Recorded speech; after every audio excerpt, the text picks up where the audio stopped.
Buen día a todos. La entrevista que sigue es el resultado de un proyecto docente de la asignatura Etnología Regional, Etnología de los Pueblos Indígenas de las Terras Payas de América del Sur. Esto en el grado de Antropología Social y Cultural de la Universidad Autónoma de Barcelona, conducido por la profesora Montserrat Ventura, mi persona Ignacio Contreras como doctorando y los 13 alumnos del grado. El grupo de investigación Antropología e Historia de la Construcción de las Identidades Sociales y Políticas, ASIS, de la UAP, junto con la ONG Alternativa Intercambian Pueblos Indígenas, organizadora del Festival de Cine Indígena IndieFest, a través del profesor Miquel Figueras, elaboraron el proyecto Miradas Nativas, aportación de los pueblos indígenas a la educación per la justicia global en el currículum formativo, món universitari y ciudadanía, que fue otorgado por la Fundación Autónoma Solidaria de la Autónoma para el periodo 2024-2026. Es en el marco del IndieFest y de este proyecto que ha sido posible la llegada a nuestras aulas de Nelly Cuiru, cineasta Muinamurui, un pueblo de la Amazonía colombiana. Durante las sesiones previas, el alumnado de la asignatura, la profesora y mi persona hemos preparado los temas a tratar y las preguntas a plantear durante la entrevista. El grupo de clase está representado por Mel Castells, Beatriz García y Pablo Morales. La grabación ha sido posible con el apoyo de UAP Open Lab de la mano de Igor Bogdanovich y Audiovisuals de la Facultad de Filosofía y Letras. Agradecemos a todas las instituciones y las personas implicadas y muy particularmente a Nelly por estar aquí con nosotros y tener este diálogo junto con los estudiantes. Gracias por invitar. Entonces vamos a comenzar la entrevista. Pablo va a dar el... Buenos días, Nelly. Es un placer tenerte aquí, de verdad. Y nada, para empezar sabemos que existen alrededor de unos 400 grupos, unas 400 poblaciones indígenas en la zona de la Amazonía y alrededor aproximadamente unas 300 lenguas, pero sabemos que particularmente tú perteneces al pueblo de los Muinamurui y nos gustaría que para empezar esta entrevista nos explicaras un poco quiénes sois los Muinamurui, cómo os organizáis, cuál es la cosmología, qué tipo de cosmología tenéis, qué relación tenéis con la selva amazónica, la historia de contacto que habéis tenido y de conflicto que habéis tenido con la sociedad occidental, un poco si nos puedes contar tu historia y la de tu pueblo conjuntamente. Bueno, itigomuk, pues mame que moni jango kuiru, Amazonas ingodukwe,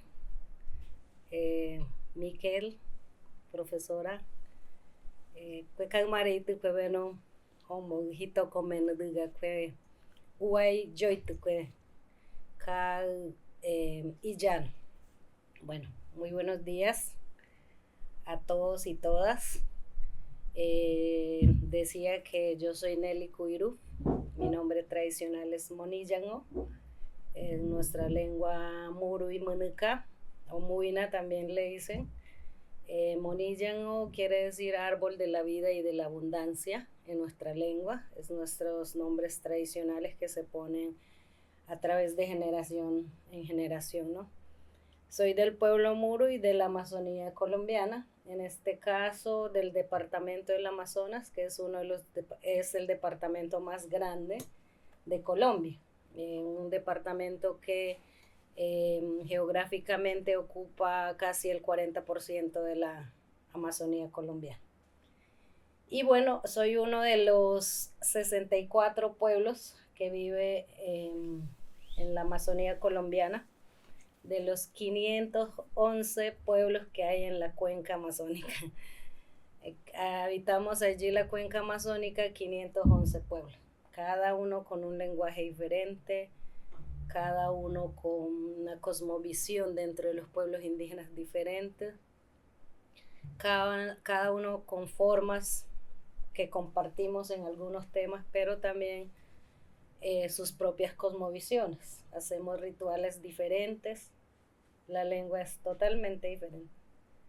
En los 64 pueblos que habitamos, a pesar de que vienen algunos del tupí guaraní, todos son diferentes. Bueno, anteriormente comentaba anoche al profesor aquí, Miquel, que nosotros antiguamente convivíamos de alguna manera en tranquilidad. Luchábamos por los territorios fuerte, porque anteriormente nuestros territorios indígenas se basaban en el respeto, digamos, en tratados internos que se daban dentro de los pueblos indígenas, pero dentro del diálogo. O sea, el mayor tradicional hablaba con el otro mayor para poder ir. Yo, por ejemplo, digamos que el País Vasco y el catalán están juntas, pero hay unos tratados de respeto, en eso se basaban las líneas imaginarias de respeto. Pero ahora digamos que se ha impuesto una nueva forma de limitar los territorios, que es el tema de la conformación de los resguardos indígenas. Y esto se hizo con, digamos, de una manera desde afuera, no pensando en los sitios sagrados de los espacios de tratados internos, y ha generado conflicto en nuestro territorio. Digamos que ese es el relacionamiento que hay dentro de las comunidades indígenas, a pesar de que en Brasil, en este momento, por ejemplo, se solicita que se delimite los territorios indígenas, pero siempre he dicho que hay que tener mucho cuidado. Hay que saber cómo lo queremos limitar, porque luego nos puede generar conflictos que nos enfrenten entre los pueblos. El relacionamiento, digamos, con la parte occidental que hemos tenido de la Amazonía, en la mayoría, en la cuenca amazónica, ha sido el tema de la cauchería. No sé si ustedes han escuchado hablar del tiempo del holocausto cauchero. Allí, allí llegó un compañero afro, que fue el que llega allá y descubre el caucho en nuestro territorio, cómo utilizábamos nosotros el árbol del caucho, de la quina o como lo quieran llamar. Hacíamos un ritual con ese látex que sacábamos del árbol. Hacíamos el ritual de la pelota que decimos en el tuqui. Se lanzaba la pelota de un lado a otro. Eso era un ritual muy bonito que ya casi que desapareció. Y bueno, se descubre eso y luego vino el tema de la explotación de la cauchería. El solo alguien ir allá, por eso digo que no es tan... Abrir muchas veces las puertas a alguien puede generar un riesgo para los pueblos indígenas. Entonces ahí tenemos que tener mucho cuidado. Y ahí viene lo que fue la explotación del caucho. Luego hubo un etnocidio, el etnocidio más grande después de la conquista española en Colombia. Desaparecieron muchos clanes y pueblos, y algunos quedaron muy reducidos, como el pueblo Caina, como el pueblo Muinane, y otros pueblos que quedaron, no sé, 4 o 5 personas. Ahorita su lengua está a punto de extinguirse.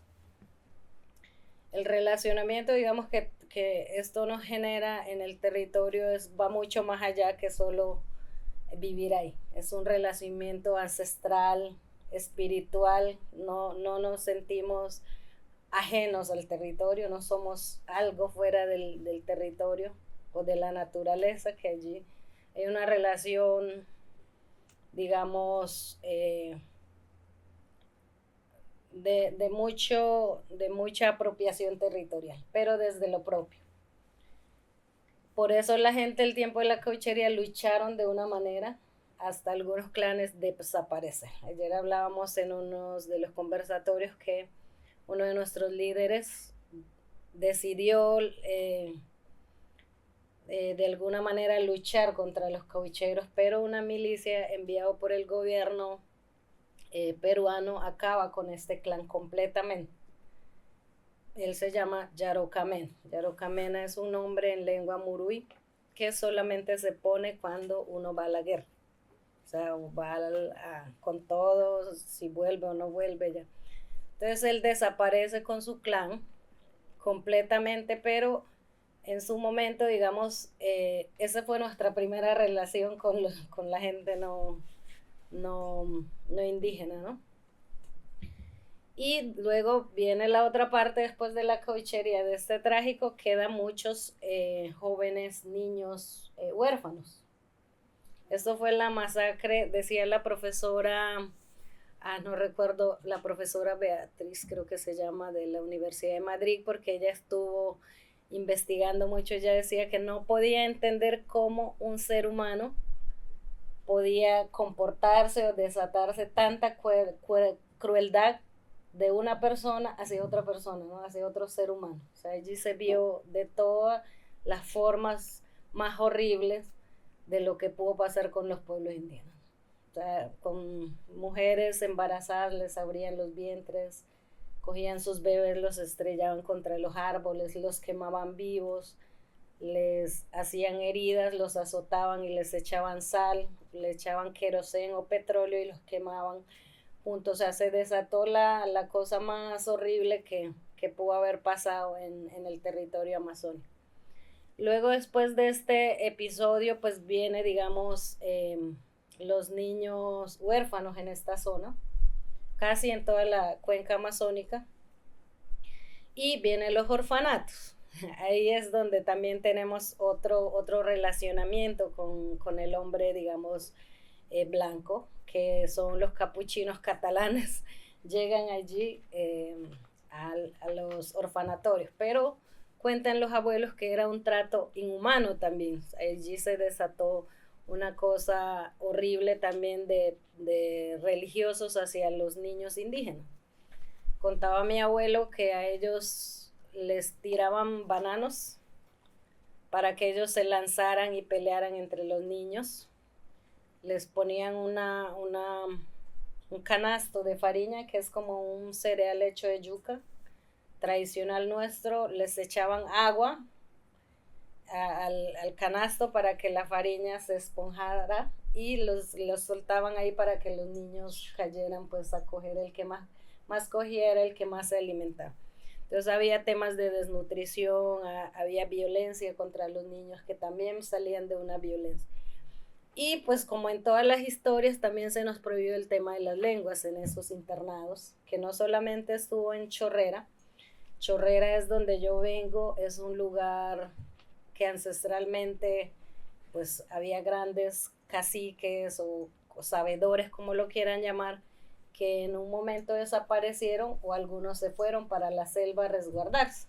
Por eso se dice que ahorita hay grupos no contactados, pero son gente que no quiere tener ningún contacto con el mundo occidental porque huyen de eso.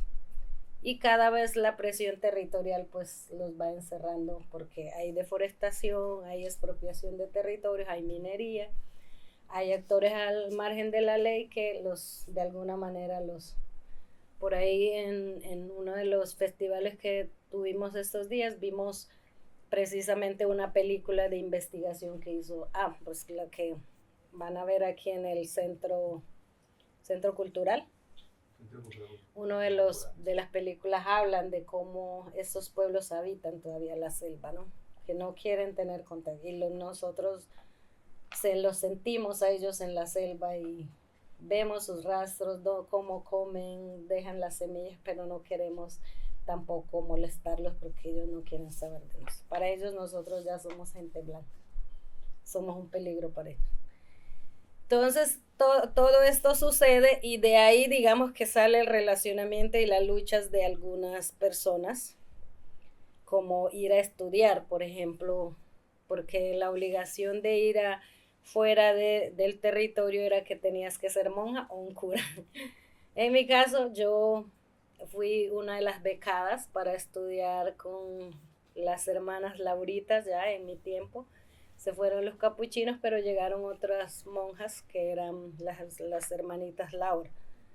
Y bueno, la beca que me dieron era ser monja. Y yo no quería ser jamás en mi vida monja. Entonces yo me escapé en un avión militar a los 12 años. O sea, me fui, porque casi que los padres lo obligaban a uno para ser monja. Y luego más adelante, ya cuando en la ciudad llegué a cuidar niños y a lavar platos o lo que había que hacer, y mientras eso pagaba mi bachillerato, o sea, mi secundaria en un colegio, ¿cómo se llama? Municipal, pero pues que yo podía pagar estudiar en las noches. Y esto sucedió con muchos también de los jóvenes. Anteriormente los que estudiaban todos eran monjas o eran empleados de los curas, de las monjas, del internado, ¿no? Del vicariato. Pero muchos rebeldes como nosotros fueron y estudiaron diferentes carreras. Tenemos allá en la zona, por ejemplo, en La Chorrera, tenemos abogados, tenemos antropólogos, tenemos ahora cineastas que ya de alguna manera luchan para trabajar desde diferentes ámbitos para que esto no vuelva a suceder. Poco recordar la historia para la no repetición de lo que ha vivido. Entonces, la mayoría de los pueblos tenemos, en la Amazonía tenemos, digamos, historias de este tipo muy parecidas. Sin embargo, se lucha bastante y se mantiene todavía las formas propias de vida, o buscamos por lo menos seguir vivir bien dentro de nuestros territorios. Ahora se dificulta más porque el sistema de educación no es intercultural, ni mucho menos en la educación, sino que es planteado desde el occidental. Entonces siempre en las universidades lo que se enseña es del otro lado, nunca vas a aprender su tradición, y ahorita los niños están yendo muy temprano. Yo me fui, digamos, ya una chica grande a la escuela. Entonces aprendí a hablar muy bien mi lengua, siempre que podía de la ciudad volvía a estar con mi familia, y en lo posible todos los años estoy yendo hasta ahorita. Pero ahorita los niños no aprenden la lengua porque a los 3 añitos los llevan a una CDI, que es un programa del bienestar familiar, para que las mamás puedan dejar sus niños y puedan ir a las chagras o a la selva a recolectar frutos o a cazar. Entonces los niños se quedan. Y nuestra propia forma de educación, la educación propia nuestra, se da en el territorio. O sea, conociendo nuestro territorio de primera mano, las frutas, la medicina tradicional, las semillas, todo lo conocemos ahí. Ahí se da el tema de la lengua también, en la convivencia con los primos, con las tías, con las abuelas, ¿no? Esto se ha roto completamente. A la mayoría de los niños en las comunidades en este momento no están hablando la lengua. Y esto pone en peligro la pervivencia de los pueblos, no solamente en la Amazonía, sino que está pasando en muchas partes del mundo con pueblos indígenas. Y bueno, mi decisión, digamos, de estudiar cine, yo estudié comunicación social primero. Luego siempre tenía una inquietud de hacer imágenes, siempre me ha gustado las imágenes, pero una imagen, no cualquier imagen, sino quería darle voz a aquellos que yo decía que no tenían voz. El tema de la comunicación y el cine también ha jugado desde el pensamiento colonialista hacia los pueblos. Siempre se muestra a los indígenas cuando hablan de la Amazonía con taparrabos, con coronas, mejor dicho, que las serpientes están colgando de nuestras casas, y no es la realidad. Es otro tema totalmente diferente. Nosotros nos vestimos así para nuestros rituales, cuando se nos pone el nombre, cuando danzamos el yadico o otros bailes, pero no es diariamente que nos vestimos así. Anteriormente, como todos los humanos, dice mi papá, nacimos desnudos, vivíamos desnudos, y cada uno fue adoptando diferente vestidura, ¿no?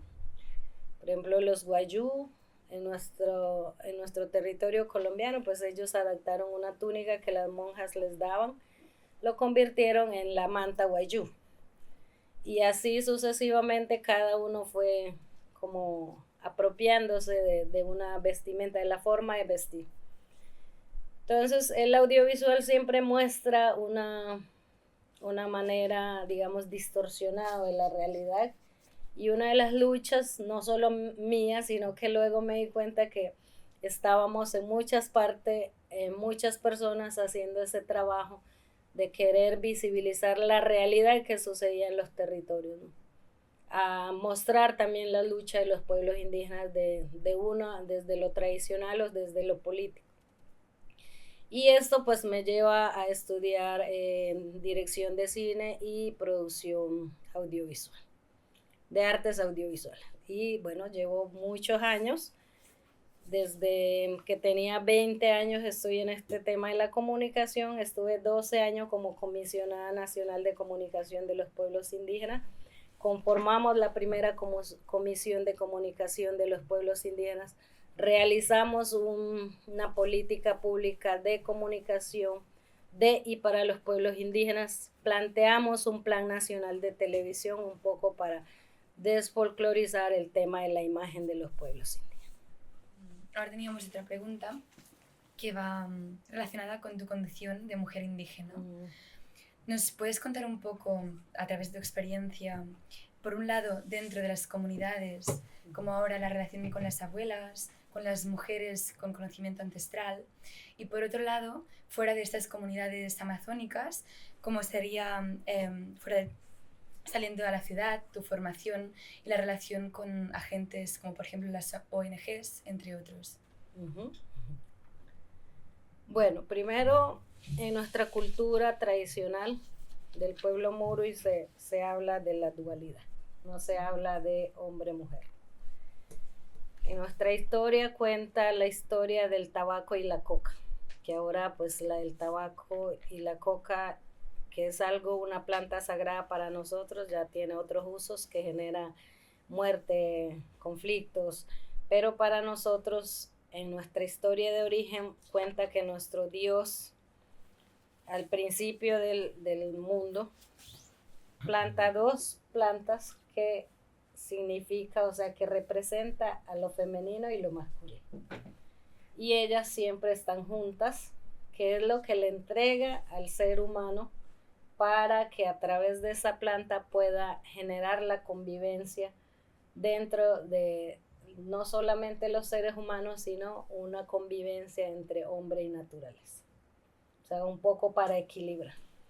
Entonces, culturalmente, nosotros, decía mi papá, nunca vi a mi abuelo agredir física ni verbalmente a mi abuelo, porque eso no sucedía. Pero después de que llegan las religiones, ya todo cambió. Ya el hombre tenía que estar casado, ya tenía que obedecer a la mujer, ya no podíamos sentarnos con las piernas abiertas porque solo los hombres tenían derecho a sentarse con las piernas abiertas. Pero también, pues hay temas que hay que analizarse, es que dentro de nuestra cultura, que también de nuestra planta de origen, nuestra historia de origen lo decía, sin embargo, había un tema un poco patriarcal desde el principio. O sea, no se acató eso que nos dijo, sino que decían, las mujeres no valen porque no llevan el apellido del linaje ni el clan, sino que le van a dar apellido a otro clan. O sea, Nelly, si tiene un hijo, su hijo no va a ser Cuiro, sino va a ser, no sé, o de otro linaje. Entonces, obligatoriamente los caciques o los dueños de carreras ceremoniales, de dueños de ciertos linajes, tenían que tener hombres, en la mayoría. Y en el caso de mi familia, nosotros tuvimos, mis padres buscando tener hijos, pues tuvo 8 mujeres, todas mujeres. Y nos educaron de alguna manera como si fuéramos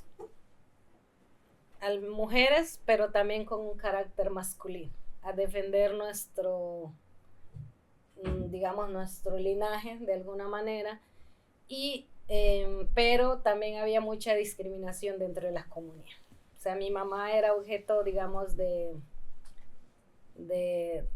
insultos, de regaño por haber tenido hijas y no hijos.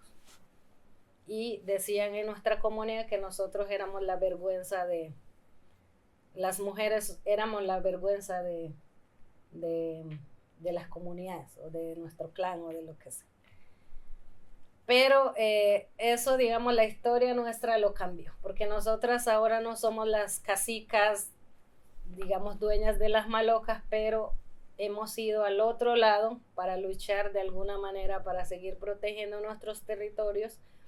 Y en el caso de mis hermanas tenemos cargos políticos bastante importantes dentro del movimiento indígena colombiano, latinoamericano y por ejemplo mi hermana es la coordinadora de la COICA, que es la coordinadora de la cuenca amazónica de los 8 países, de los 115 pueblos. Y bueno, yo estoy también en un escenario político a nivel latinoamericano como coordinadora general de la CLAC. Y mi otra hermana también es cineasta, es la coordinadora de mujeres de mi organización local. La otra es diseñadora de moda y ella rescata todo lo ancestral y lo plasma en trajes comunes, ¿no? Entonces cada una como que tenemos unos roles que cumplimos y ha cambiado, digamos, esa forma de ver a las mujeres. En el plano político es muy difícil. Como en el año 2005, todavía en la parte amazónica había solamente 2 mujeres en el movimiento indígena, que era una compañera y estaba yo, nombradas políticamente, ¿no?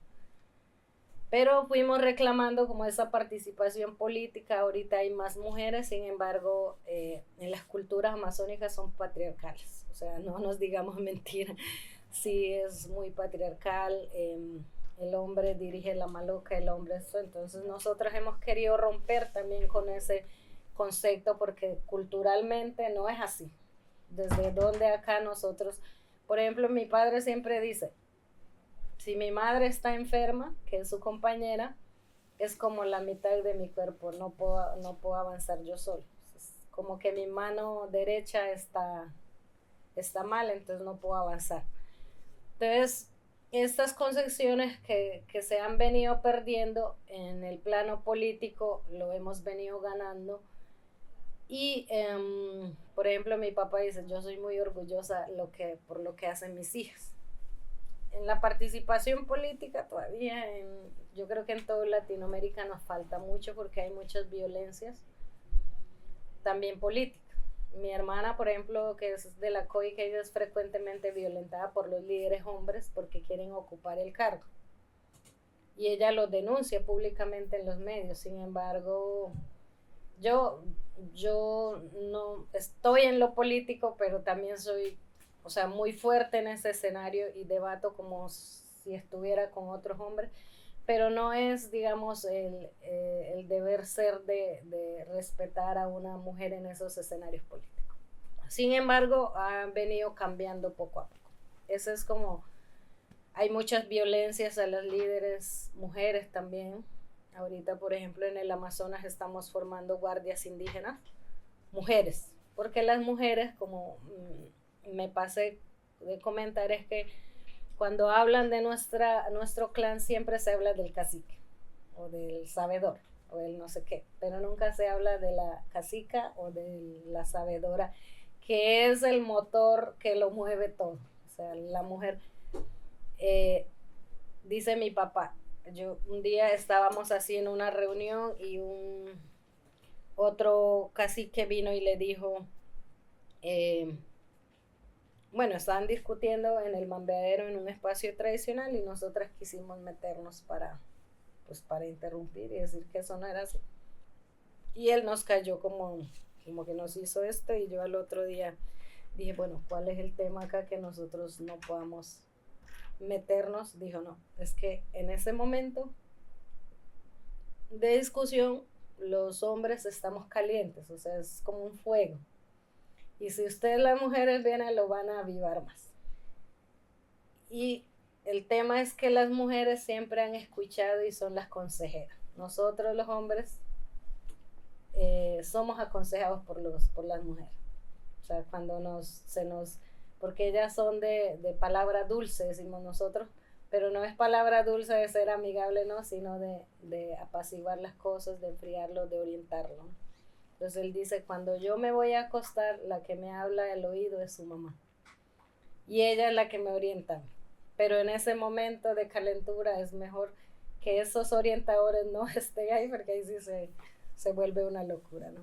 Entonces, digamos que si volvemos a retomar desde lo tradicional, la cosa sería diferente, pero no es tan así.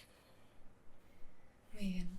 Estos días hemos estado viendo en el Festival Indefest distintas películas y cortos y nos gustaría hablar de uno en concreto, que es La memoria de las manos, de Milena Piauaje, del pueblo Siecopay, donde se explica cómo una niña aprende a tejer shigra gracias a su abuela. Entonces, ¿puede entenderse el cine como una forma de conocimiento, de transmisión de conocimiento de las mujeres a las generaciones futuras? Bueno, yo creo que es una opción, es una de las herramientas que tenemos. El tema del conocimiento tradicional, yo siempre digo que cómo llevar esa cultura tan compleja, esos conocimientos tan complejos que tenemos nosotros dentro de nuestras comunidades a un lenguaje cinematográfico que es complejo también, porque el cine no deja ser unas imágenes y ya, el cine es arte, tiene su propio lenguaje. Y como contaba yo que para el tema del cine, yo he estudiado cine, he acompañado procesos, más no me atrevo a hacer mi primera película. He dirigido, pero con los chicos, o sea, de formación. Entonces yo le decía a una compañera, es como cuando un cazador ya tiene sus herramientas, tiene todo listo, está en posición, pero no encuentra la manera de cazar su presa. Entonces yo en el plano cinematográfico todavía estoy así y llevo bastante tiempo en esto. Y el tema de la transmisión de saberes es mucho más complejo.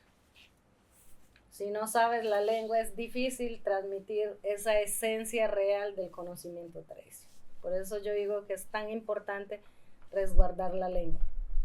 Porque yo puedo traducir eso que dice de mi papá de manera plana en una pantalla para poder hacerlo entender. Pero hay cosas casi que no entendemos nosotros ni en la lengua, como el tema, por ejemplo, de las curaciones, el tema de la preparación de los rituales, de la génesis que decía el antropólogo George Gatche, que los indígenas tenemos un génesis que solo se interpreta en el momento de la ceremonia, que cuando se abre el vientre de la naturaleza para que todo lo bueno y lo malo esté ahí tangible, ¿no? Que esté ahí en el aire, que es lo que tiene que dominar los sabios para poder terminar su carrera ceremonial. Son cosas muchísimo más complejas. El tema de la medicina tradicional no es solo la planta, es un conocimiento tradicional de esa planta y una conexión espiritual. Por ejemplo, voy a decía mi papá, yo le digo, papá, pero ¿cómo usted cura la fiebre, por ejemplo, con las plantas, ¿no? Es una pregunta que yo un día le hice. Y él me dijo, es que no es la planta, son las energías de la misma naturaleza. ¿Qué hago yo? Con mi conocimiento tradicional, yo convierto esa planta en un manantial. Yo convierto la planta en tal cosa que pueda apagar el fuego. Y esa energía es la que yo le transmito a través de esta planta al que yo estoy curando. Entonces no es tan fácil. Bueno, yo puedo enseñar tejidos y grabarlo, y obviamente estas cosas que son mucho más sencillas yo lo puedo transmitir a través de esto, pero hay cosas que sí que están en riesgo más allá. El tema audiovisual sirve para recuperar la memoria histórica, el audio que alguna vez hayan grabado algunos antropólogos, yo sí creo que hay antropólogos que hacen un trabajo importante. Nosotros, por ejemplo, tuvimos al primer antropólogo que llegó a nuestro territorio, que se llamó George Gatche, y él, sin nosotros darnos cuenta, puso un aparato de esto en toda la casa, en toda la Maluca, sin darse cuenta, porque todavía mis papás no tenían conocimiento, mi abuelo sí que más, pero él andaba siempre con un aparatico así. Él grabó todas las intimidades de mi familia, las canciones, de cómo preparaban los rituales, de cómo eran las conversaciones en la noche, cómo era el sonido de la selva en ese momento, cómo se preparaban mis tíos para ir a la casera, todo, casi todo. O sea, él duró varios años allí, él aprendió a hablar nuestra lengua. Y bueno, mis papás no sabían que él había grabado. Cuando nos dimos cuenta es que había un archivo en Smithsonian del tema, que la otra parte estaba en la... Bueno, mi hermana un día fue como de paseo y le estaban mostrando unos trajes de reyes, los caciques y reyes más importantes del mundo, en el Museo de Basilea. Y de pronto ve el traje de mi abuelo. Digo, pero este se llama Augusto Cubiru y mi abuelo se llamaba así. Y luego ella empezó a investigar y ahí estaba el traje de mi abuelo que él en su momento le regaló a Gacha. Entonces, digamos que estos medios sirven para, de alguna manera, resguardar, y eso nos está sirviendo a nosotros para rescatar cosas que nosotros hemos olvidado en la comunidad. De eso puede servir el tema del cine, el audiovisual, el audio y muchos otros temas que se han grabado, los escritos también. Pero pienso que hay temas que podemos contar a través de esto, sí, puede servir más adelante, por ejemplo, transmitirle a otras generaciones o mostrarle, decir, mira, cómo se hacía este tema, pero creo que más allá de eso sí que hay que transmitirlo. No podemos caer en la imagen. Nosotros no somos gente de imagen, somos gente de la oralidad. Pero eso es una herramienta que nos ayude a preservar de alguna manera, que nos puede servir en un futuro. Y una forma también de mostrar nuestra cultura, no de la profundidad que quisiéramos, porque es muy complejo, pero sí una forma como de luchar y de visibilizar lo que sucede en los territorios. Gracias. Muchas gracias. Pues yo voy a continuar un poco con preguntas relacionadas con el cine y quería preguntarte qué importancia tienen los sueños y el mundo de lo onírico, los mitos y los ritos para el pueblo Moinamurui y de qué manera estos elementos se esconden en las imágenes y narrativas de vuestras obras cinematográficas y si consideras que pueden influenciar también el mismo proceso de producción cinematográfica. Uh-huh. Bueno, yo he leído un libro de un artista, bueno, que dibujaba los sueños, no estoy recordando muy bien. Él dibujaba sus sueños, ¿no? Para nosotros el tema del sueño es tan importante como saber de curación a través de las plantas. Porque el sueño es para nosotros lo que previene. Dicen los abuelos, los verdaderos sabios son los que no duermen de noche. Son los que duermen de día cuando todo el resto está despierto. Y él decía, todos los seres crecen y nacen de noche. Entonces yo le preguntaba al abuelo, ¿por qué nacen de noche? Él decía, las flores crecen de noche, los niños crecen de noche, las semillas germinan de noche, no de día. La muerte se da en la noche, decía. Yo no podía explicar por qué la muerte. Me dijo, es que nadie lo entiende, pero la muerte se da en el tiempo, en un tiempo atrás. Solo en el día o en el momento que sucede, digamos que un accidente o que uno muera, se hace físico, pero en el tiempo ya se desarrolla. ¿Y qué quiere decir eso? Que como seres, dice mi abuelo, hemos olvidado que somos los descendientes de nuestros dioses. Tanto ruido que hay en el mundo ha olvidado que nosotros soñemos, que nosotros entendamos, que nosotros sintamos lo que está ahí. Entonces él decía que en nuestra cultura se dice, hubo, no sé, un fantasma por ahí tumbando las botellas. alguien caminó y escuchamos los pasos, siempre se dice, alguien va a morir. Alguien de los que estuvo en este espacio va a morir. Pero dice nuestra cultura que en el tiempo él ya murió. O sea, su espíritu, físicamente él está, pero su espíritu ya está caminando como yendo para el otro espacio, que para nosotros es otro plano. O sea, que existe varios planos, ¿no? Entonces yo decía, pero bueno, y entonces ¿cómo si alguien se sienta en la moto?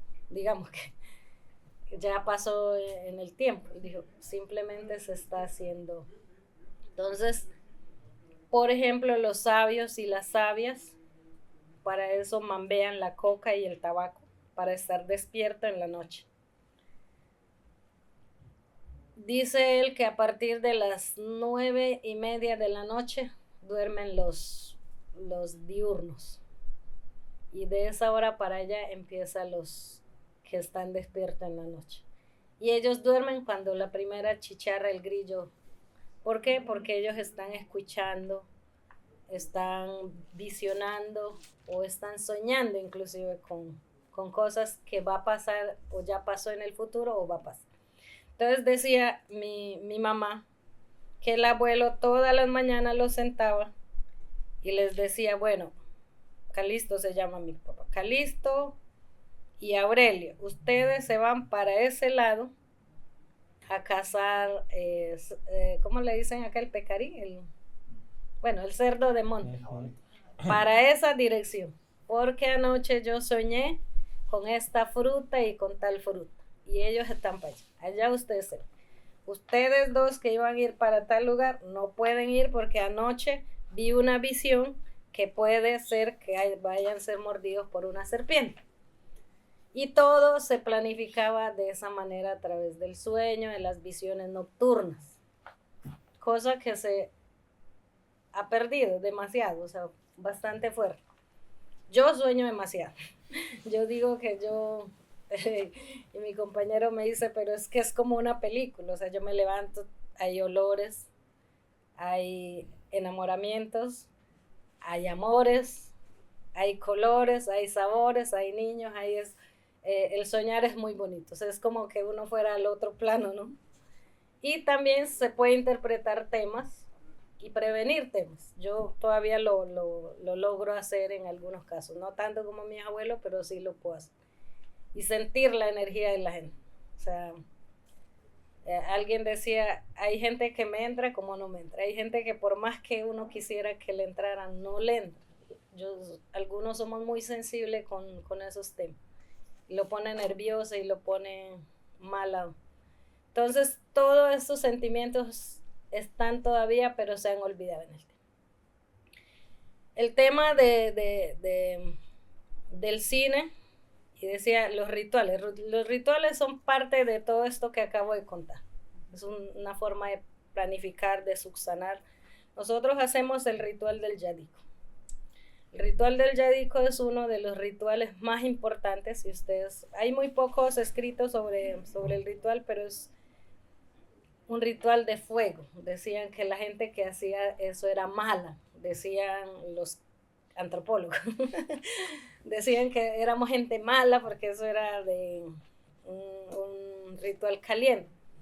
Pero para nosotros ese ritual es uno de los rituales más importantes porque cuando nuestro Dios, el creador, Mobuinaima es simplemente como un creador.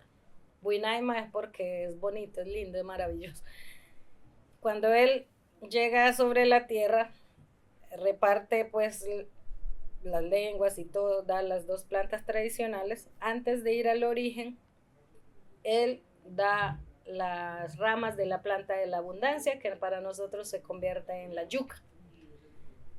Él da trocitos a sus miembros, digamos que él dice, bueno, usted le doy este pedacito, esta ramita, usted me va a hacer el ritual de la tortuga, que no es de la tortuga, tiene una complejidad mucho más fuerte. Usted va a hacer el ritual de la flauta, usted queda como dueño de ese linaje. Y a los descendientes más cercanos le da el tronco principal y le dice, usted va como a estar al frente de todo esto, ustedes van a llevar como el el tronco principal de la yuca. Y ahí es donde se representa el yadico, que es un palo gigante de 20 metros de donde nosotros danzamos. Encima de eso danzamos y bueno, eso tiene una complejidad. Y allí es donde si ustedes, por ejemplo, ven un mayor tradicional del pueblo Muruy o de esa zona con collares de colmillos acá, no es porque simplemente le dio por matar los cerdos silvestres y colgarlos ahí, no. Eso tiene una complejidad más profunda porque cuando se abre el vientre de la naturaleza, cuando se interpreta como un cántico que dura como 1 hora, o sea, el que lo canta tiene que saberlo muy bien para abrir el vientre de la naturaleza. Ahí llega lo bueno y lo malo. Entonces se ordena por parte del tradicional que esa noche animal o cualquier ser que, o sea, de la fauna que aparezca tiene que ser cazado. Porque también los buenos y los malos espíritus pueden aparecer en un jaguar, pueden aparecer en un tucán, pueden aparecer. Ese día exactamente, mientras el vientre esté abierto, que es lo que representa la fertilidad también, ¿no? Por eso en estos bailes digamos, la defensa de los tradicionales es las mujeres. Y somos las que corremos el riesgo porque si no se cierra bien podemos fallecer también, porque nos puede entrar todos los males.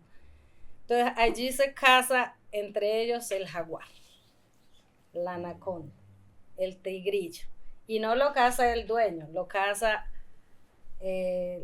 algún otro tradicional o un joven que tenga una fuerza espiritual. Y lo traen como ofrenda al tradicional. Y él, ceremonia tras ceremonia, va recolectando esos colmillos. Y es lo que le va a colgar a él en su último ritual. Y cada vez que le traen eso, también le traen unas plumas de loro, de un loro verde, así bonito. Entonces él si tenemos la otra, bueno, conmigo que les mando, cuando mi padre nos nombra eso, él pone por primera vez esto. Entonces ahora nosotros como hijas, por ser hija de un tradicional, tenemos derecho a poner una en específico, pero no estamos autorizadas a tener la corona que él tiene. Entonces ahorita también eso, digamos que se ha distorsionado, ahora cualquiera se pone corona, cualquiera se pone collar y eso no es así. Entonces la representación, digamos, de los rituales también y todo ese conocimiento en el cine es muy complejo. Yo no voy a decir que lo podemos representar, sí podemos hacer algo para, de pronto así como estoy contando, hacer un guión y llevarlos para hacerlo conocer, pero de ahí a conocer más de profundidad eso es muy complicado, porque hay palabras que yo en mi propia lengua no entiendo, solo lo entiende la gente que se ha preparado para eso, porque en nuestra cultura hay una estructura política, están los cantadores, los pescadores, los que va a ser el iyagma, o sea, el jefe, o la jefa también puede haber, pero no dice mi papá, ustedes que son estudiantes, el conocimiento es poder, pero para tener conocimiento hay que hacer muchos sacrificios, decía, todo es un sacrificio, y solo así uno puede ser un gran saber. Esto es un medio, el cine, el audiovisual es un medio, pero no un fin, o sea, es una herramienta que tenemos para visibilizarnos, pero los que quieren aprender tienen que irse allá a convivir con los tradicionales. Y ahora centrándonos más específicamente en el cine indígena como categoría, ¿qué caracteriza el cine de los pueblos de la Via Yala? ¿O cómo nos puedes explicar un poco cómo desde CLAPPI se entiende el cine indígena y qué lo diferencia de otros tipos de cine? Y más allá de estas características generales, ¿qué especificidades hay dentro del cine indígena en sí? Porque, por ejemplo, se puede hablar de cine amazónico, se puede hablar de especificidades concretas de pueblos concretos, como por ejemplo en tu caso los Moina Muruy. Bueno, el cine indígena nace como lo que yo les decía desde la lucha, de los pueblos indígenas. Es una herramienta más de lucha política. ¿No? También, bueno, una forma de conservar, pero es una lucha política. Esa es la diferencia que tiene que tener de cualquier, bueno, hay muchas formas, hay gente que ha hecho cine social, pero en mayoría nos han acostumbrado a hacer cine y a comer palomitas. Ese es el cine que nos venden, es un cine comercial, pero nosotros que queremos, el cine indígena está en una discusión todavía, porque hemos analizado un poco, el cine tiene esa esencia que yo digo que tenemos que atrapar cuando yo les digo que Nelly tiene todas las armas, su flecha, su arco, y está ahí digamos, la cacería, pero yo no lo puedo atrapar. Cuando uno logra atrapar eso en un contenido que va en la lengua, que yo puedo hacer entender desde la complejidad del cine y la complejidad cultural hacia afuera, o sea, es diferente que hacer simplemente una historia plana de un ritual, por ejemplo. Entonces, el cine indígena es eso. El cine indígena es algo hecho en la lengua, tiene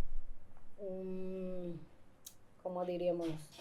Unos formatos obviamente que no es nuestro, pero sí que debe llevar esa esencia propia de los pueblos.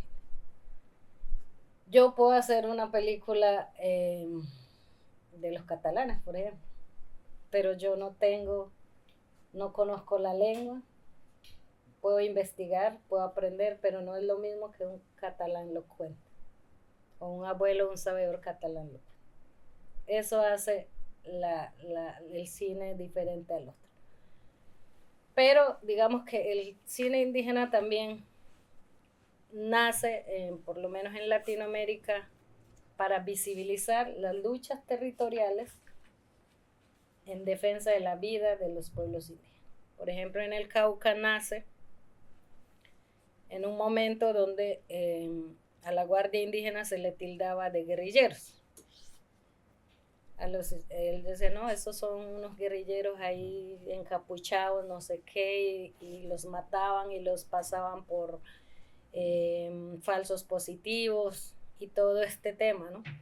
Y ahí nace desde una compañera indígena en Colombia, lo que llaman ahora el cine indígena allí, para contrarrestar eso que estaba pasando en el territorio. Entonces, por eso digo que el cine indígena también es una herramienta de lucha muy poderosa. Y también queremos ir un poco más allá, analizar lo que ha venido siendo el cine en la historia de los pueblos indígenas, que ha sido de una manera colonialista. Yo le contaba a Miquel que en la representación del cine ¿quiénes lo hacían? Los antropólogos, un tema etnográfico, pero de una manera no respetuosa, donde se tildaba a salvajes, precisamente, ¿cómo es que nos decían? O sea, todo esto se satanizaba por parte de ciertos, que éramos unos indios borrachos, porque tomábamos el yagé, la ayahuasca, éramos unos indios viciosos, éramos indios perezosos. Todo esto sale desde los medios audiovisuales.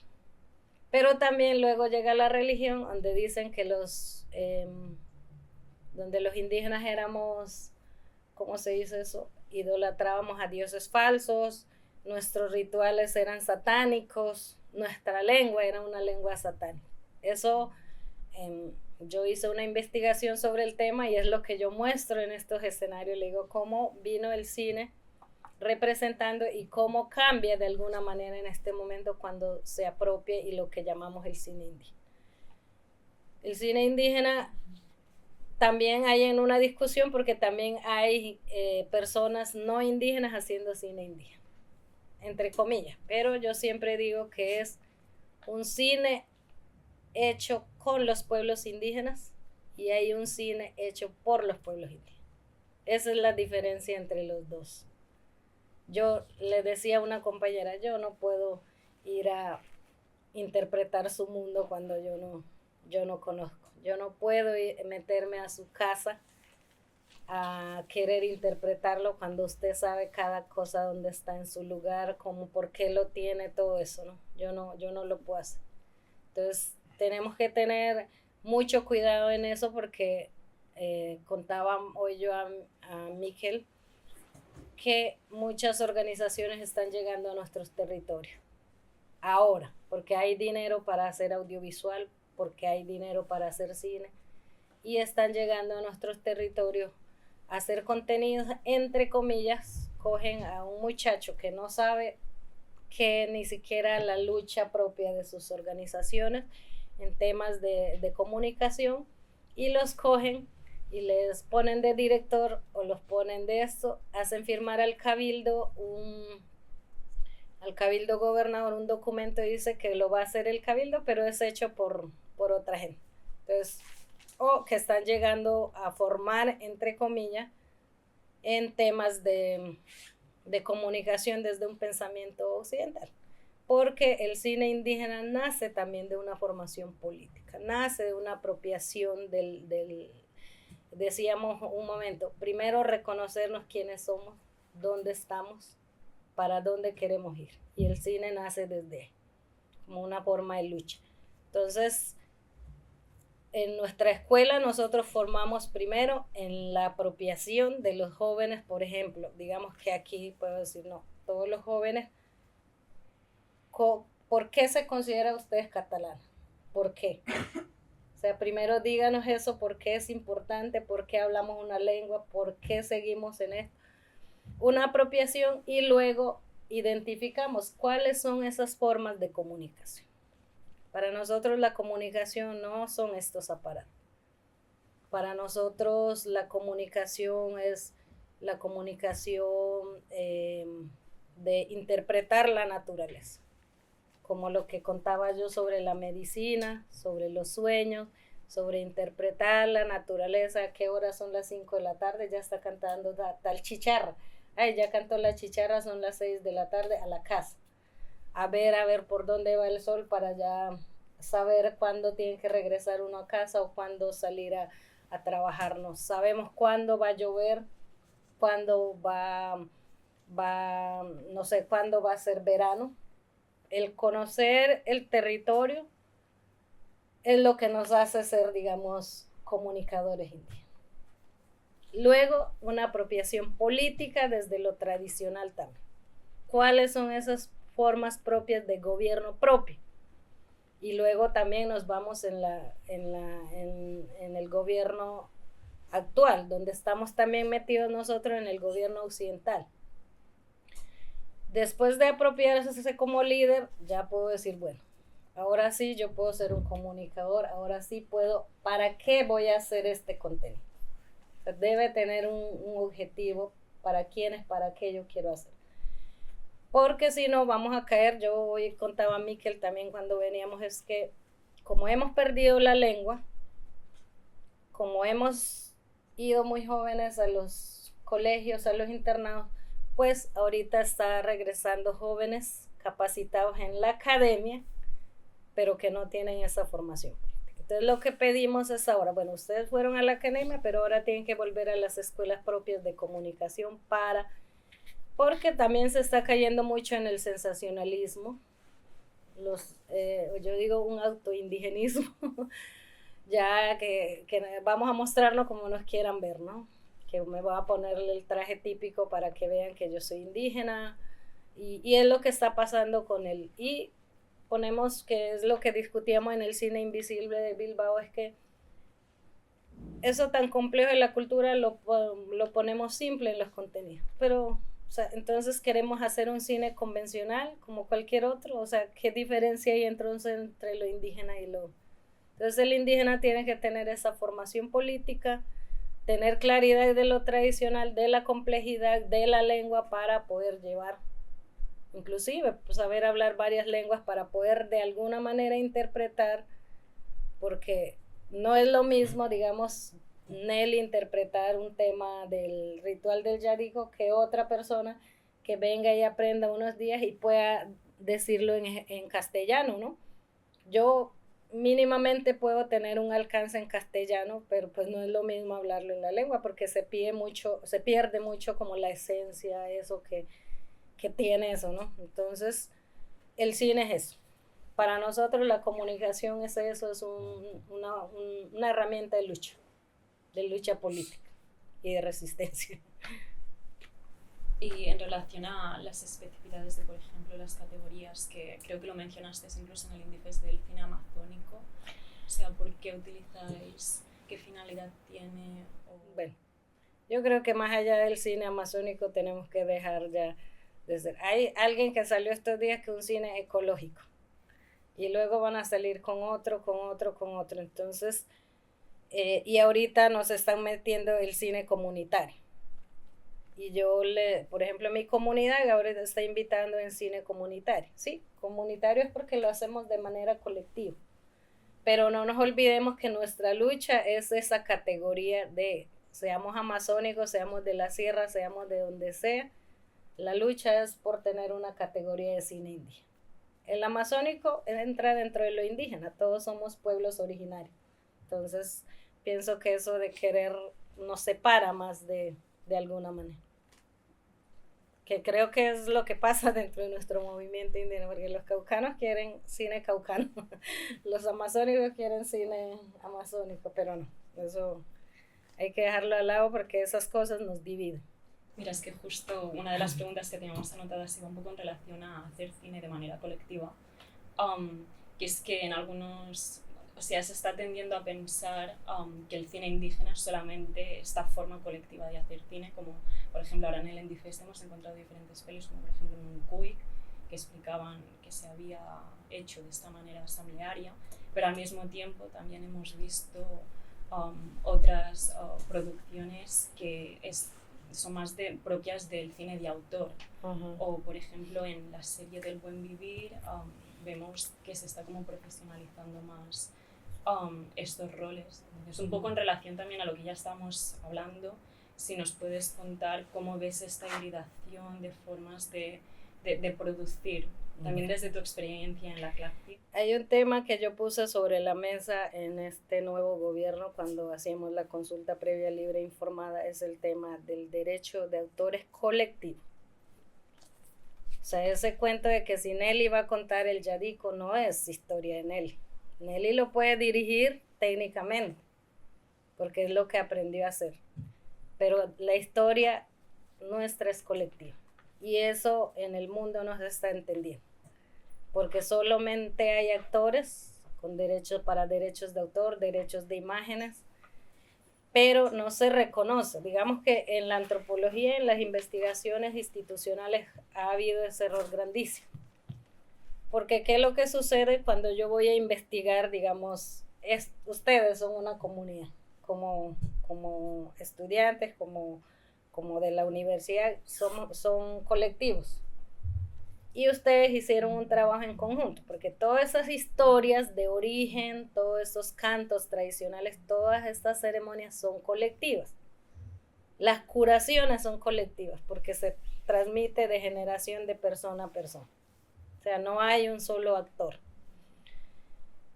Y viene alguien y dice, no, eso es definitivamente mío y yo soy el dueño de ese libro, que es lo que yo protesto con las instituciones de investigaciones científicas ahora en el Amazonas. ¿Por qué Richard Evan Schultes tiene allí registrado como actor y no sé qué y derecho de la propiedad intelectual de los pueblos indígenas? Ahí menciona a los pueblos, pero la ganancia no es para los pueblos.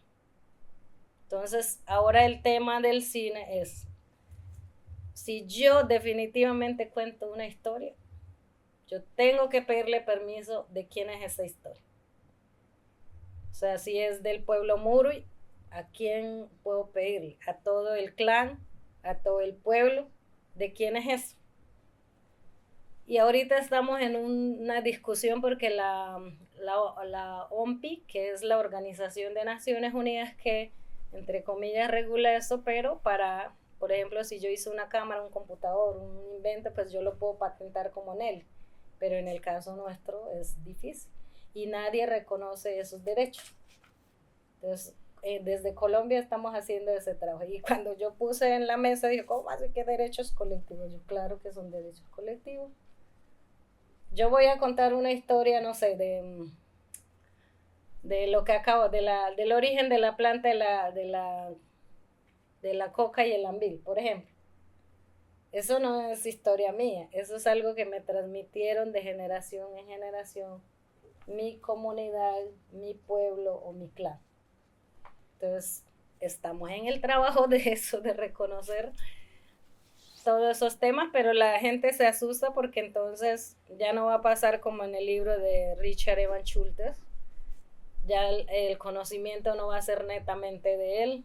Él, bueno, se reconoce su investigación, su trabajo, pero el conocimiento del derecho intelectual de los pueblos debe ser reconocido, y no solo en el cine, sino en los escritos y en investigaciones que se hacen, ¿no? Y la imagen del indígena también es que lo toman y ya, lo suben. Aquí, mira, ustedes vinieron, me hicieron formar, yo tengo un consentimiento previo a lo que yo quiero. Puedo decir que no quiero que me eso, pero a los indígenas no, en Colombia ni en ningún lado no pasa eso. Van a una comunidad, toman la foto del indígena y lo suben a las redes sociales, o inclusive son utilizados como objetos de exhibición de utilización hasta para temas comerciales en temas de turismo. ¿Y alguien le pidió consentimiento a ese indígena? No. En Leticia han quitado todos los carteles, pero porque yo en la radio siempre hablo del derecho de imagen. Hay una cosa que hay que reconocerse, el derecho del actor, de la imagen, pero otra cosa es si yo quiero consentir que publiquen mi imagen o no. Eso los indígenas todavía no lo sabemos del todo, pero sí se está trabajando. Muchas gracias. Y luego también respecto al Indifest, o sea, en esta semana del Festival de Cine Indígena en Barcelona, también ha habido una diversidad de géneros cinematográficos, desde el documental, la ficción, animación. Entonces, ¿cuál ha sido el proceso histórico de experimentar de unos géneros a otros? Y, por ejemplo, también algunas cosas que se comentaron es que se ha empezado a veces desde el documental y ahora se está experimentando más la ficción desde el mito, pero incluso así, más allá de estos cambios y exploraciones en el tiempo, también qué porosidades hay entre estos diferentes géneros, o sea, que los límites entre uno y otro quizás no están tan limitados como, por ejemplo, nosotros con nuestro cine aquí. Pues si puedes explicarnos un poco. No, yo creo que lo que ahí hemos aplicado es lo que hemos aprendido en la parte técnica, ¿no? Porque, por ejemplo, anteriormente en Colombia se hablaba solo del cine documental. Se documentaba la lucha de los pueblos indígenas, las violencias que había ahí. Pero también nos fuimos al otro lado, que es para contar la mitología. ¿Cómo nosotros vamos a contar una historia mitológica? Entonces allí es donde nos fuimos en la ficción o en el docuficción. O sea, yo creo que en este caso no puedo decir esto es válido porque siempre va a haber el documental, es lo que a mí más me preocupa. Porque el cine, la comunicación tiene, como dicen los abuelos, son herramientas de doble filo también. Hacen parte de una industria y eso lo tenemos que tener en cuenta los que trabajamos el cine, el audiovisual, que es parte de una industria, que puede ser tan nocivo, tan malo como la cabichería si no lo sabemos utilizar. O lo apropiamos bien. Ayer contaba en dónde fue el de la hacha. A nosotros nos trajeron el hacha metálico para una forma de conquista, de mantenernos ahí, pero nosotros lo hemos convertido en una herramienta básica de pervivencia. Con eso hacemos nuestras canoas para navegar en el río, con eso sacamos leña, con eso hacemos nuestros remos, con eso cultivamos, hacemos nuestros cultivos, hacemos nuestras casas, o sea, lo hemos convertido en algo. Entonces, estas herramientas también hay que convertirla en algo a favor, porque digamos que de una manera mal utilizada esto puede ir en contra. ¿Qué quiero decir hoy? A Miquel también le comentaba cuando veníamos, es que la preocupación cuando se hace el documental directo es hasta dónde vas a de alguna manera la pervivencia de los pueblos tienden también a que guardamos algunos secretos. Dicen los abuelos, nosotros no podemos dejar el canasto vacío. Tenemos que contar hasta donde queremos contar. Entonces, a mí me preocupa estos nuevos jóvenes que van a las academias y quieren volver, porque el abuelo es muy dado a enseñar. Y si le ponen la cámara, seguramente si tiene la confianza, él va a contar. Y eso pone en riesgo también el tema de la pervivencia de los pueblos indígenas. Hasta dónde yo puedo contar sobre el ritual del yarico, hasta dónde puedo yo contar en la preparación del yaje, hasta dónde puedo contar cómo se prepara el mam. Porque ya tenemos historias de patentes del yaje, por ejemplo.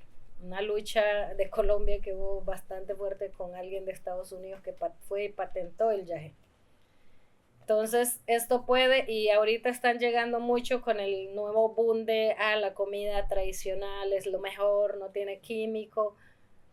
Y yo salí criticando a una abuela, llevó a una, se llama Leonor, no recuerdo su apellido, una check que fue al Amazonas, a que la abuela le enseñara a preparar el casabe, a que le enseñara a hacer el tucupí, que son ajís picantes que se hace a base de yuca. El abuelo le enseñó a hacer mambe. Ella se llevó cada una de esas porciones y hizo un plato. Por allá se fue a una cosa de Italia donde ganó un premio grandísimo y puso el almidón de la yuca, hizo una preparación y encima le roceó el mambe. El mambe es algo sagrado para nosotros, no es para andar roceando en la comida, tiene su propio uso. Entonces yo le digo, abuela, pero eso es también su culpa, o sea, ¿por qué siempre la gente que viene, a pesar de que usted lo orienta, ellos no lo van a utilizar para eso? Lo van a utilizar a favor de lo que... Y la señora se ganó su premio por llevar el plato más innovador. Entonces, yo digo, ¿hasta dónde tenemos que contar? O sea, y la mayoría no sabe que esto es una herramienta de doble filo. Y ahorita está llegando mucha gente a nuestros territorios con el tema de formación. Y los cooperantes les están dando plata para eso. Y no llegan a apoyar nuestros procesos. Y hay de que usted los pare, usted queda ahí aislado. Entonces, es una sensibilización que hay que hacerlo también en otros espacios. Va a acompañar en el proceso a los pueblos indígenas la apropiación de algo. ¿Cómo lo vamos a hacer? ¿Tienen los procesos allá o simplemente yo voy y le enseño de lo que a mí me parece, ¿no? O sea, yo puedo aprender de esto, pero si yo no sé, puedo ir en contra de mi pueblo, a que mi pueblo pueda desaparecer y todo. Entonces, eso tenemos que tener. Y has hablado del ejemplo de la hacha y cómo la reconvertiste. Sí. Pues ahora me pregunto, por ejemplo, en el caso de las herramientas cinematográficas que estáis utilizando y que usamos, ¿cómo ha sido ese proceso de reconversión? Algunos lo estamos utilizando bien como el hacha. Digamos que nos ha servido mucho para visibilizar temas, de llevar la voz. Por ejemplo, ayer yo decía, puede haber un cine indígena, pero también puede haber hecho por gente no indígena, pero que va con la línea de la lucha indígena. Quiero decir que, por ejemplo, si yo no soy indígena, yo no puedo de pronto de profundidad hablar del ritual del yarico, pero yo sí puedo denunciar lo que pasa en los territorios. Veíamos una película ayer de Matías, la muerte de un mapuche, el joven mapuche, que fue muy conocido en el mundo, pero que no se ha hecho justicia. Y yo le decía a los muchachos, está muy bien hecho ese contenido y sirve para llevar a los diferentes escenarios como una forma de denuncia de la situación que también pasó a este chico, que la justicia no ha querido hacer mayor cosa, ¿no? Que lo tiene como ahí, ¿no? Que se murió y punto, ¿no?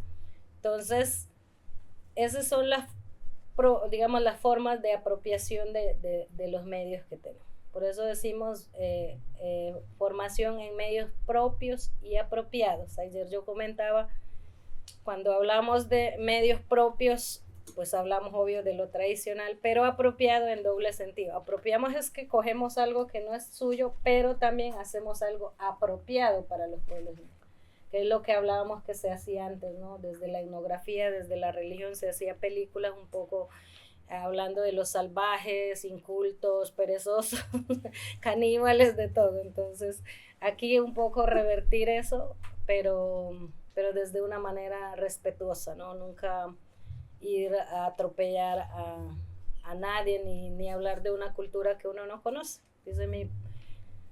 Dice, como traduciendo, mi papá dice que cuando uno habla de gente que no conoce por decirlo acá, es ignorancia pura no podemos hablar de cosas que nosotros no sabemos. Entonces, esto para eso sirve, o sea, para eso ahora eso que fue malo lo estamos volviendo de alguna manera un aliado nuestro, ¿no? Las herramientas tecnológicas. Y hasta los medios digitales también. Los medios digitales nos ha servido y también nos estamos metiendo en la televisión. Por eso en Colombia hicimos un plan de televisión, porque estamos cansados de ver a los indios en taparrabos, y por eso es que se hizo el Buen Vivir. Por eso es importante que haya llegado estos compañeros de la CONSIG y que hayan traído un producto que por primera vez está hecho directamente por los pueblos indígenas, por gente que se ha formado en las escuelas de comunicación. Y tenemos muchas fallas todavía, pero es un proceso. Y los procesos no es un día, los procesos pueden durar mucho tiempo para realmente lograr lo que buscamos. Y todo este material cinematográfico del que estamos hablando y las películas al final están circulando por los territorios, forman parte del currículum formativo también de escuelas interculturales.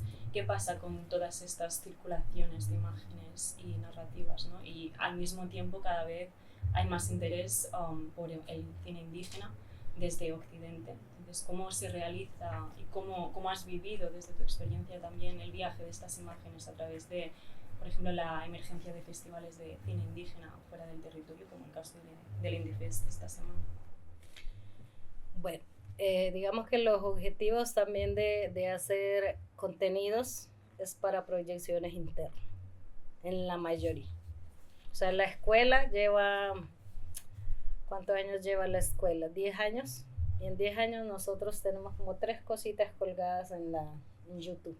O por ahí contamos en las redes sociales de lo que avanzamos. Pero los contenidos, nosotros tenemos un equipo de plantas eléctricas, tenemos proyectores, compramos una tela, los cosimos y con eso vamos a los territorios a proyectar. Porque también es una forma de autorreflejarnos, como vernos en el espejo y un poco acercar a los jóvenes también a esos espacios propios. O sea, ahorita de alguna manera a los jóvenes les toca obligatoriamente ir a sentarse con el mayor a investigar algo que quieren contar. Se les obliga. Y si pueden aprender la lengua en el marco de eso, perfecto. Eso es, digamos, el objetivo.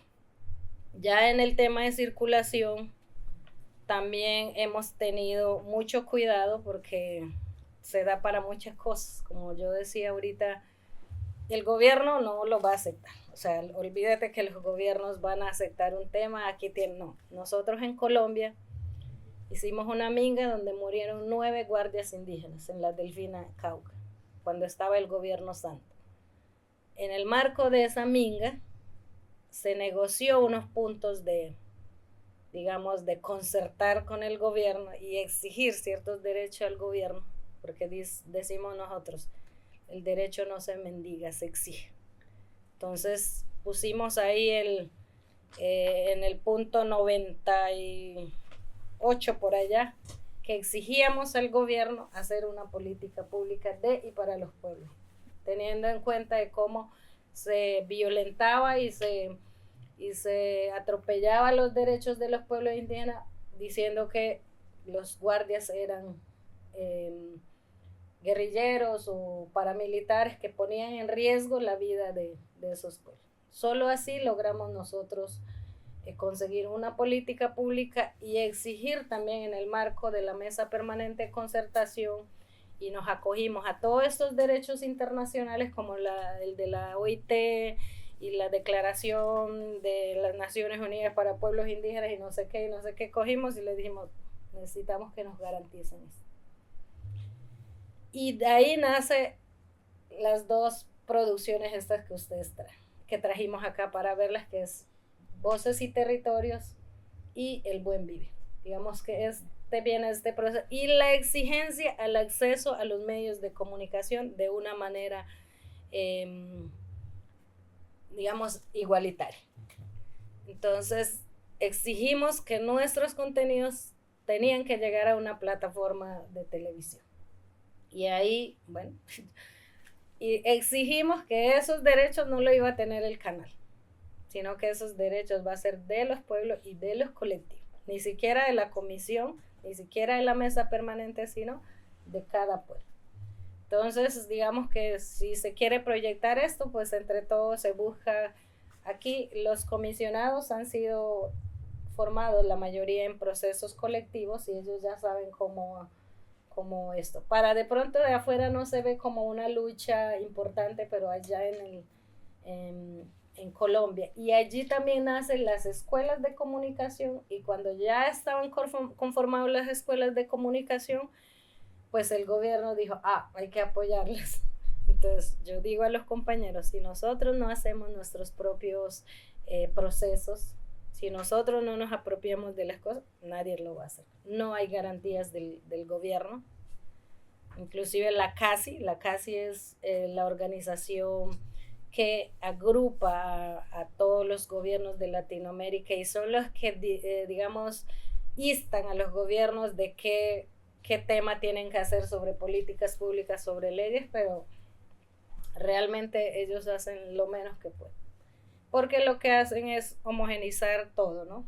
No, que para Latinoamérica, punto. O sea, no ven si hay pueblos, no hay una diversidad cultural, todos los echamos en el mismo canasto, porque finalmente eso es lo que buscan ellos, ¿no? Y abrir una convocatoria a ver si cualquier indígena pues puede acceder a ese recurso. Entonces nosotros dimos, no, momento.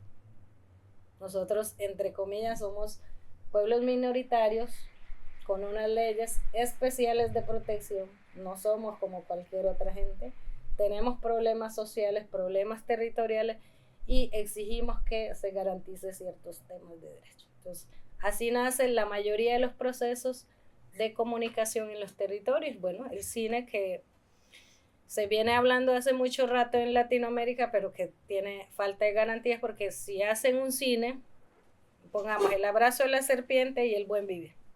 Para El Abrazo de la Serpiente se pone 1,000 y pico de millones de pesos, y para El Buen Vivir ponemos 700 millones de pesos, pero son 7 organizaciones, a cada uno cuánto le toca, y a 100 millones para hacer unos contenidos que va a ir para televisión, o inclusive a cada colectivo muchas veces le toca 60 millones de pesos, que no es nada para hacer una producción para televisión.